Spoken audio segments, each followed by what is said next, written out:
tanpa pamrih. Makanya kagum tuh putri Nabi Syuaib. Tapi kagumnya ini tidak mengatakan, wahai ayahku, nikahkan aku dengannya.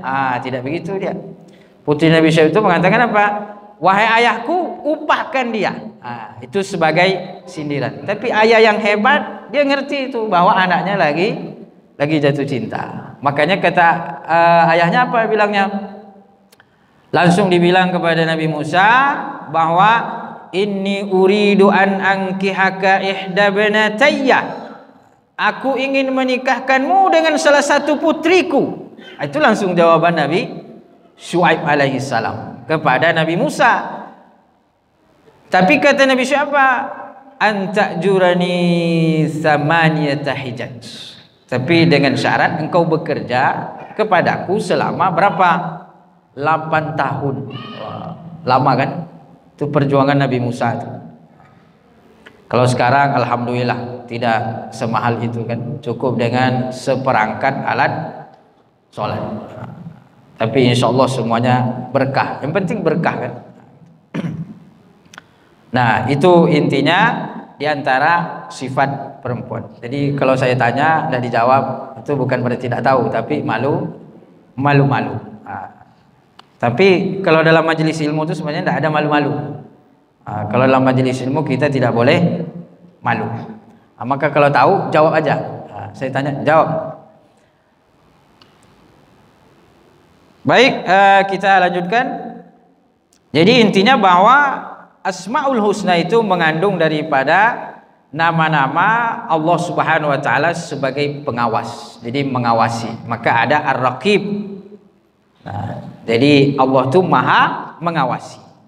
Kemudian Allah Subhanahu wa taala punya malaikat namanya malaikat Raqib. Raqib dan Atid. Jadi kita bilang apa fungsi malaikat? Bukankah Allah Subhanahu wa taala Maha mengawasi? Bukankah Allah Maha mengetahui? Kenapa harus pakai malaikat lagi? Jadi pertama Allah Subhanahu wa taala ingin mengajarkan kepada kita bahwa sehebat apapun kita tetap membutuhkan orang lain. Jadi orang kaya, orang bertahta, raja, tetap dia butuh kepada orang lain. Allah Subhanahu wa taala itu mengajarkan kepada kita. Yang kedua, nanti di akhirat kelak bahwa setiap perbuatan kita itu ada catatannya. Jadi fungsi malaikat ini tujuannya adalah untuk mencatat. Makanya setiap amal kita, wa may ya'mal mithqala dzarratin khairai yara wa may ya'mal mithqala dzarratin syarrai yara. Setiap amal baik pasti ada catatannya, setiap amal buruk pasti ada catatannya. Jadi semua dicatat. Makanya kita dibilang apa? Fakir qabla an ta'zim. Jadi pikir-pikirlah sebelum engkau melakukan. Pikir-pikirlah sebelum engkau mengucapkan. Kenapa? Karena kalau sudah terucap maka akan ditulis oleh malaikat. Itu tidak bisa lagi ditarik. Jadi catatan malaikat itu akan menjadi saksi. Maka nanti di akhirat tidak ada orang yang bisa mengingkari perkataannya. Tidak ada orang yang bisa mengingkari perbuatannya. Kenapa? Karena sudah dicatat. Catatan malaikat itu sebagai bukti. Itu diantara fungsi kenapa ada pencatatan dari malaikat Raqib dan Atid.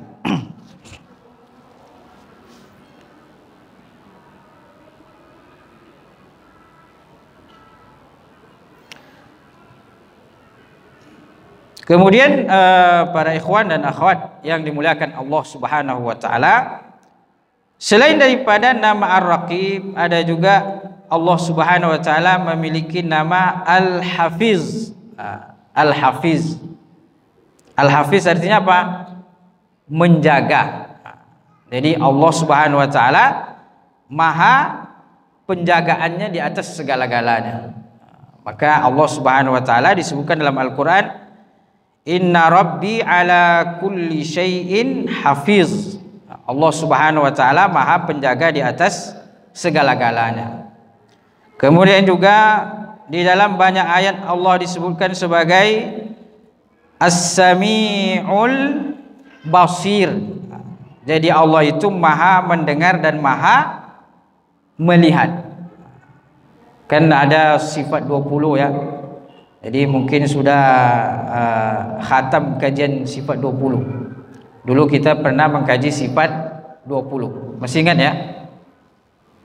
Jadi sifat 20 itu diantaranya apa? Sama dan basar.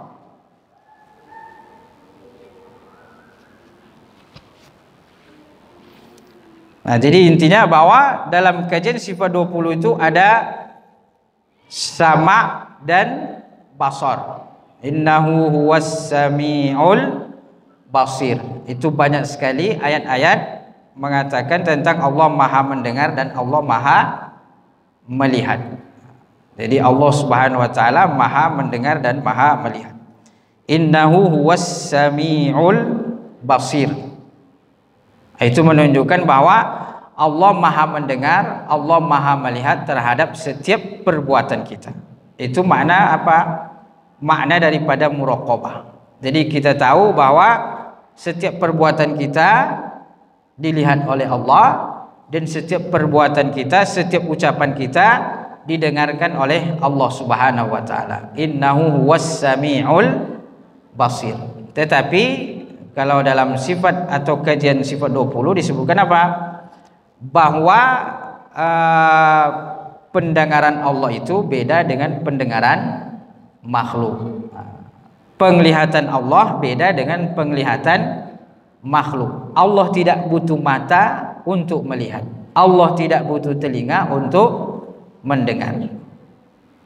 Maka Allah Subhanahu wa taala disebut apa? Mukhalafatuhu lil hawadis. Bahwa sifat Allah itu berbeda dengan seluruh makhluknya. Jadi sifat Allah itu tidak ada yang sama dengan makhluk. Makanya Allah mengatakan laisa kamitslihi syai'un wa huwas sami'ul basir. Allah tidak menyerupai apapun dan Allah maha mendengar dan juga maha melihat. Nah, jadi kalau kita lihat ayat-ayat, kita lihat hadis-hadis Nabi SAW bahwa menunjukkan Allah Subhanahu wa taala itu maha mengawasi kita. Jadi Allah maha mengetahui setiap aktivitas kita, Allah maha mengetahui setiap perbuatan kita. Itu namanya muraqabah. Atau bisa juga dalam hadis itu disebutkan illam takun tarahu fa innahu yaraka. Jadi muraqabah ini ada dua sisi. Allah maha melihat kita. Kita tahu bahwa Allah maha mengawasi kita, Allah maha melihat kita. Sisi yang kedua, bahwa bagaimana kita merasa melihat Allah setiap saat dan setiap waktu. Nah, itu bisa juga. Makanya dalam hadis itu illam takun tarahu fa innahu yaraka. Engkau beribadah kepada Allah seolah-olah engkau melihat Allah. Atau kalau tidak, seolah-olah engkau yang dilihat oleh Allah. Nah, itu dua-duanya bisa.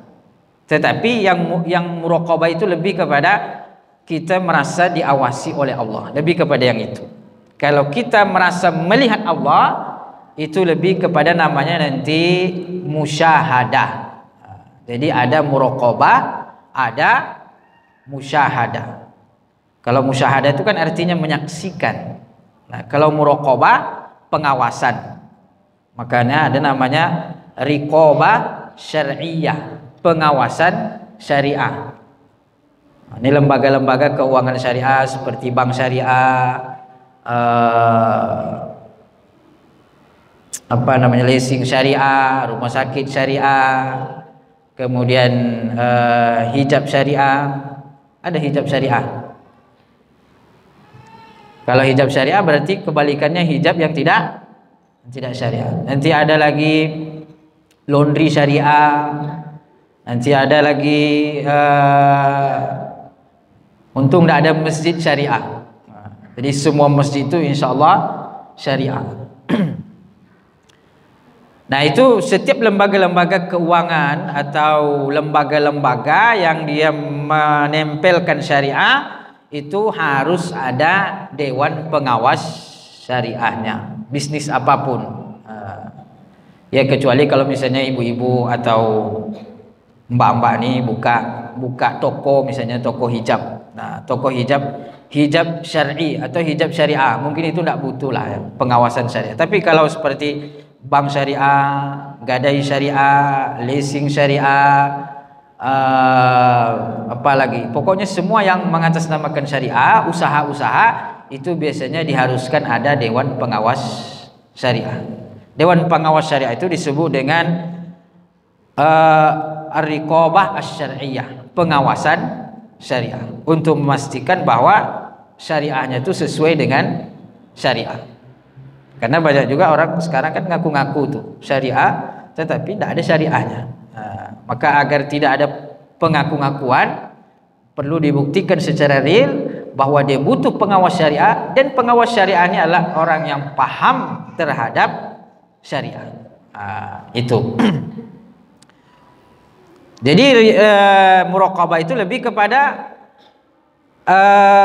Allah kepada kita. Jadi pengawasan Allah kepada kita itu muraqabah. Tapi kalau dari kita kepada Allah itu disebut dengan musyahadah. Tapi bisa dua-duanya juga.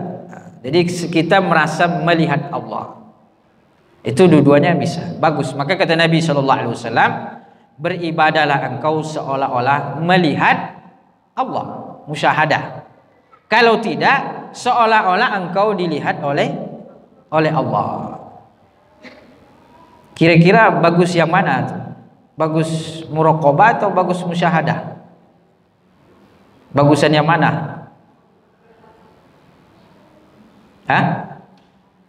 Bagusan kita beribadah seolah-olah melihat Allah, atau kita seolah-olah senantiasa dilihat oleh Allah? Kira-kira bagusan yang mana? Melihat Allah. Bagusan yang mana kira-kira? Melihat Allah ya? Sama jawabannya? Ada jawaban yang lain? Melihat. Dilihat Allah. Kalau beliau ini itu melihat Allah. Dilihat Allah atau melihat Allah? Dilihat Allah. Dilihat Allah. Berarti muraqabahnya. Kalau yang lain, ada yang lain? Dilihat Allah juga. Sama berarti. Melihat Allah. Ada yang lain? Ya, intinya dua-duanya bagus. Intinya dua-duanya bagus. Artinya kalau kita bisa melakukan dua-duanya itu sudah sesuai dengan kriteria standarisasi yang diinginkan oleh Allah. Artinya sudah layak dapat sertifikat. Sertifikat apa? Sertifikat sebagai hamba yang ideal. Kan kita ingin menjadi hamba yang ideal. Untuk mencapai derajat hamba yang ideal kan perlu sertifikasi, perlu standarisasi, ya kan? Kalau menjadi pengawas saja, menjadi direktur, menjadi ini kan perlu sertifikasi kan. Sementara tingkatan tertinggi itu adalah menjadi hamba yang ideal. Makanya tadi permintaan kita, Allahumma a'inni ala dzikrika wa syukrika wa husni ibadati. Kita mohon kepada Allah. Dua-duanya bagus. Tapi kalau kita lihat pengkajian ulama-ulama ahli tazkiyah atau ulama-ulama tasawuf, itu musyahadah lebih tinggi daripada muraqabah. Jadi melihat Allah itu, seolah-olah melihat Allah itu lebih tinggi daripada seolah-olah dilihat oleh Allah Subhanahu wa taala. Kenapa? Karena begini. Nikmat tertinggi di dalam surga itu adalah melihat Allah. Jadi nikmat tertinggi di dalam surga itu apa? Melihat Allah. Yakin insyaallah orang beriman kan lihat Allah. Wujuhu yawma idzin nadhirah ila rabbiha nadhirah, bahwa pada hari itu wajah mereka bercahaya, wajah mereka berseri-seri. Siapa wajahnya berseri-seri? Adalah orang-orang beriman. Di mana? Di dalam surga. Kenapa wajah mereka berseri-seri? Wujuhu yawma idzin nadhirah ila rabbiha nadhirah, karena mereka menatap kepada Allah, mereka memandang Allah, mereka melihat Allah, dan itulah nikmat yang tertinggi di dalam surga. Mudah-mudahan kita semua memperolehnya nanti di dalam surga. Amin ya rabbal alamin. Kalau masuk surga insyaallah dapat. Cuman mungkin beda-beda. Ada yang bisa melihat Allah sekali sehari, ada yang bisa tiap hari, ada yang sekali seminggu, ada yang sekali sebulan, ada yang sekali setahun. Mudah-mudahan kita bisa sering-sering insyaallah. Masuk surga insyaallah bisa dapat. Mudah-mudahan kita masuk surga semua. Dan untuk masuk surga biasakan datang di dunia, datangi surga dunia. Apa surga dunia? Di antaranya adalah majelis ilmu. Kata Nabi SAW bahwa kalau engkau melihat taman-taman surga, maka hampirilah, kata Nabi SAW. Sahabat bertanya, wa ma riyadul jannati ya Rasulullah? Apakah taman-taman surga itu ya Rasulullah? Kata Nabi SAW, majalisul ilmi. Majelis ilmu adalah taman-taman surga. Kemudian kata Nabi SAW, man salaka tariqan yaltamisu fi ilman, sahalallahu bihi tariqan ilal jannah. Siapa yang melewati jalan menuntut ilmu, maka Allah mudahkan jalannya untuk masuk ke dalam surga. Maka jalan kita dari rumah ke sini, kita niatkan menuntut ilmu, kita niatkan memberi manfaat, dan kita niatkan untuk mengambil manfaat. Nawaitul manfa'a wal intifa', nawaitu at-ta'lim wa ta'allum. Saya niatkan belajar dan mengajar, saya niatkan memberi manfaat dan menerima manfaat. Itu insyaallah jalan kita itu, malaikat mengepakkan sayapnya untuk kita, dan jalan kita menjadi jalan kemudahan menuju ke surga. Maka taman-taman surga, ini taman-taman surga nih insyaallah. Maka dari taman surga nanti di dunia rajin ke taman surga, insyaallah meninggal alam kuburnya jadi taman surga juga. Kan doa kita orang meninggal apa doanya? Allahumma ja'al qabrahu raudatan min riyadil jannah. Kalau dia laki-laki. Kalau perempuan, Allahumma ja'al qabraha raudatan min riyadil jannah. Ya Allah, jadikanlah kuburannya itu adalah sebagai taman-taman surga. Jadi masuk di dunia alam taman surga, masuk alam kubur taman surga, nanti setelah itu taman surga lagi. Jadi apa? Dari taman surga ke taman surga ke taman surga. Amin ya rabbal. Kuatkan dikit aminnya. Ini pelan kali. Amin ya rabbal alamin. Nanti malaikat ragu-ragu mencatat. Ini serius apa enggak nih aminnya nih? Kok lemes sekali gitu.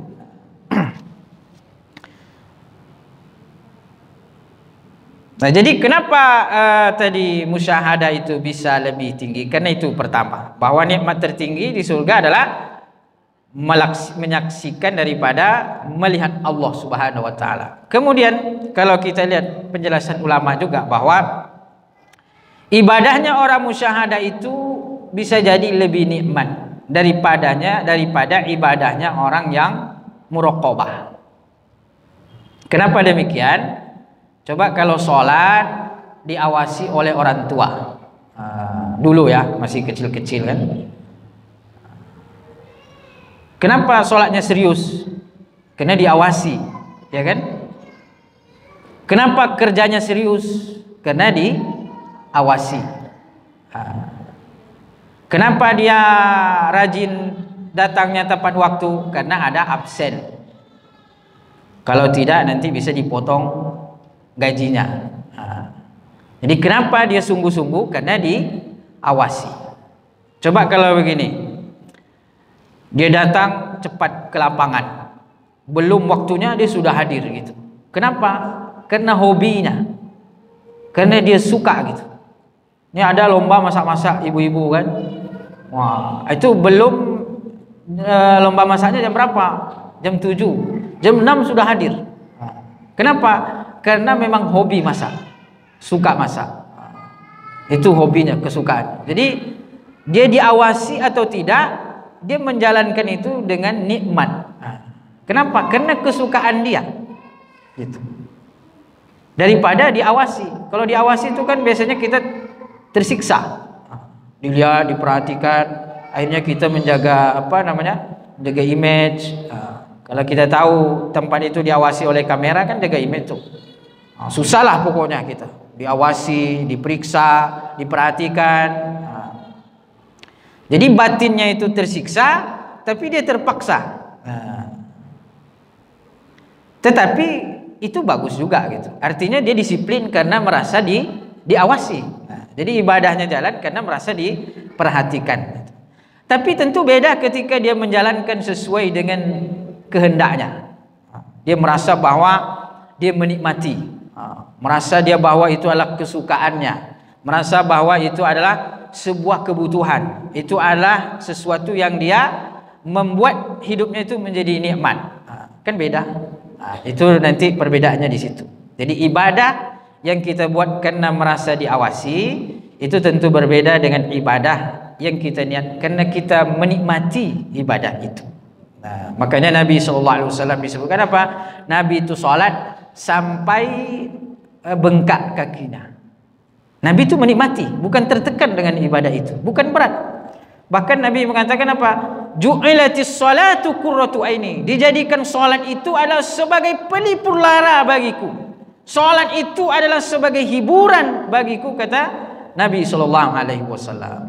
Nah, itulah ibadahnya orang yang musyahadah. Jadi dia merasa rindu, merasa nikmat, merasa ingin selalu. Kenapa? Karena dia merasa menikmati bersama dengan Allah Subhanahu wa taala. Itu nanti kalau musyahadah. Jadi merasa menyaksikan atau melihat Allah Subhanahu wa taala. Makanya pun hadisnya apa? Hadisnya itu yang pertama kan itu dulu. Anta abudallaha ka'annaka tarahu. Engkau beribadah kepada Allah seolah-olah melihatnya. Nah, kalaupun tidak, ya kan berarti kan lebih bawah kan? Kalaupun tidak, engkau beribadah seolah-olah wa illam takun tarahu fa innahu yaraka. Kalaupun tidak melihatmu, engkau tidak seolah-olah tidak melihat Allah, maka buatlah seolah-olah Allah melihatmu. Nah, itulah muraqabah. Nah, tapi dua-duanya sebenarnya bisa dimaknakan. Cuman lebih detail, lebih spesifik. Kalau pengawasan Allah kepada kita itu biasanya disebut sebagai muraqabah. Tapi kalau pengawasan kita kepada Allah itu disebut dengan musyahadah.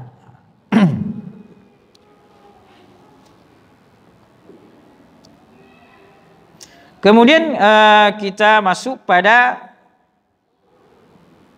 fungsi atau efek daripada adanya muraqabah itu. Jadi efeknya apa dalam hidup? Jadi fungsi daripada muraqabah ini tentu memberikan faedah, memberikan efek, pengaruh dalam hidup kita. Apa pengaruhnya? Pertama adalah